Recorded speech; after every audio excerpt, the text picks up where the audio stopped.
For the past several months, Wartburg students have been raising money for Dance Marathon, and tomorrow all their hard work will pay off. Joining me this morning are the two co-directors of Wartburg College Dance Marathon, Annie Buscher and Anna Latcham. Thanks for joining me this morning. Yeah.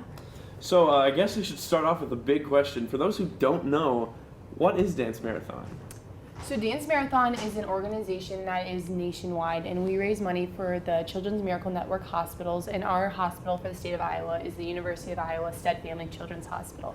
So for our particular Dance Marathon, we stand for 12 hours. We chose 9 to 9 p.m., so kind of nice little chunk of the day, and you stand for the kids that can't. It's these kids that are fighting illnesses and diseases in the hospital and having lifelong struggles that we can only imagine what they're going through.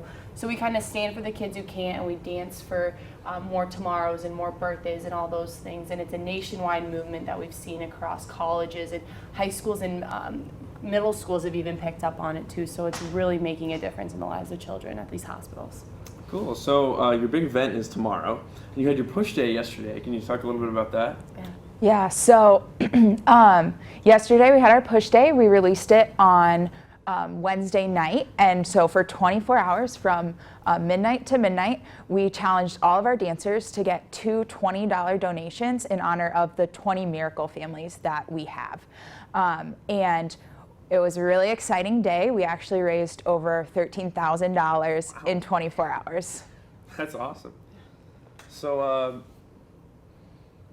going through the fundraising, just everything that's happened, how has that differed from previous years? Has it really, have there been any huge changes? What's sort of been happening throughout the past few months? We kind of upped our ante a little bit. We make our dancers now raise $120. In previous years, they were expected to raise $100, but with a new fundraising goal every year comes new challenges. So $20 more for a dancer is probably one or two donations, that one or two more people that can hear our mission. So that was something new that our dancers were kind of maybe surprised by. We haven't heard any negative feedback, which is great. We love that.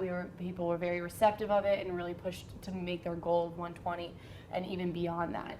Some other fundraising things we've done this year that people hadn't heard of. We did a rake-a-thon, so for 2 Saturdays we raked yards.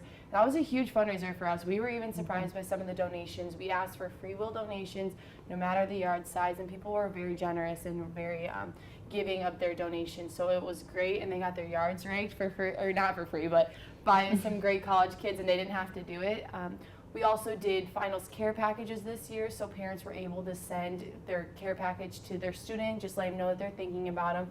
And this had food, it had some drinks in it and that kind of stuff, just kind of comfort items during that stressful finals week.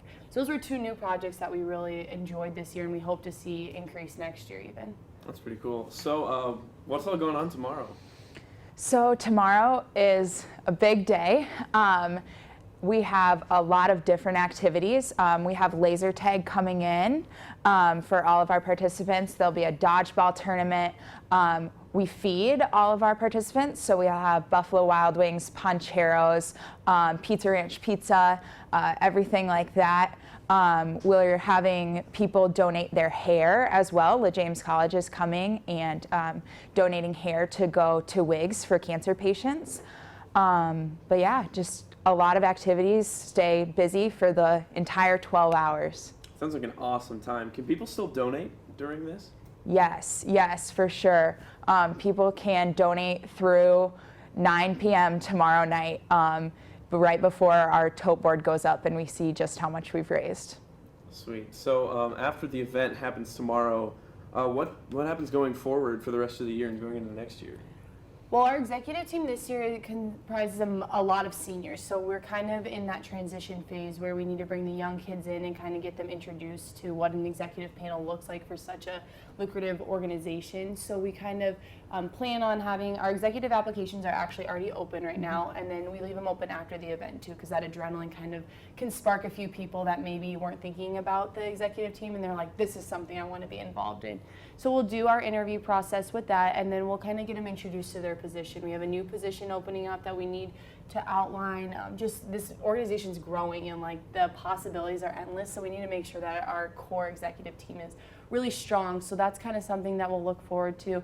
And even potential new fundraisers that we need to establish for next year and get on the calendar this year. some of our mini marathons that we pair with. The schools kind of like to know the year before when they're planning the next academic year. So you get about a week of rest, and then it's a quick turnaround, and you're right back to it, which is great. It's awesome, but it is a little stressful sometimes when you're coming down from that emotional high. So Yeah, such a great cause that you guys are doing. Thanks for joining me. Yeah, again. yeah, of course. So be sure to donate to Dance Marathon if you can. As they said, donations are open through 9 p.m. tomorrow night, so be sure to do that. We'll be right back after the break.